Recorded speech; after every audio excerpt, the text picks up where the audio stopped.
Hi everyone, today we're going to talk about some basic things you can do to make three-dimensional forms for your books. I'm going to show you two forms of clay that you can use, Model Magic and Sculpey clay. There's a million other ways you can make three-dimensional objects, or you can use found object, but I think it's important for you to see some options. So Model Magic is a cool air dry kind of foam-like material. It is not good for very fine details, but it is good for basic shapes. So if you wanted to do plaster wrap, like we talked about in another video, over the top of it, that could work.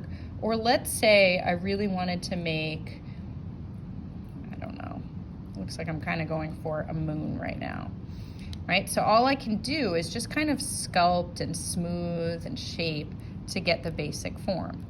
Once this dries, which it does take a little bit of time, but what you can do is you can paint it. So you can also paper mache over it. You could use plaster wrap. You could draw on it too. Okay, so it's just a basic clay. You can also use tools to add texture to it. So if I wanted to have some polka dots so it looks a little more moon-like, I could do that too. But you notice they're not really deep. They're not really showing as much as it would if it was regular clay. So that's Model Magic. The other one I'm going to show you is Sculpey. So Sculpey comes in all sorts of colors. It's kind of a difficult clay to work with, but it's cool because it's colored. So when you get it out, it's pretty hard. You can't really manipulate it. So you have to start with kind of just mixing it and reactivating it.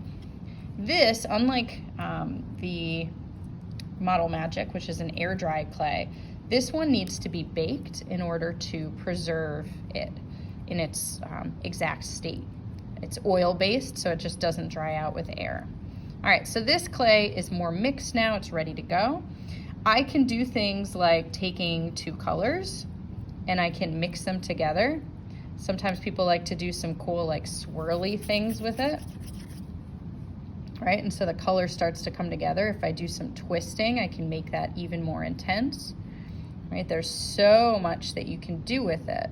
But let's say I want to make it into a new color, I can do that.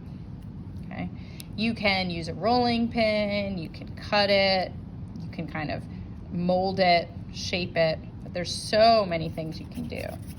Let's say I wanted to attach two pieces together. Let's say I want to make this look like an eye almost. So I want this to be the center of the eye, and then I want this to be like the outer line, like the outlining. Okay, so if my goal, I'm going to make it a little longer, if my goal is to attach this central part to this outer part, I'm going to have a little bit of an issue because it doesn't really connect the same way that like a clay would with slipping and scoring. So what you have to do is you have to really press them together. You have to fuse them.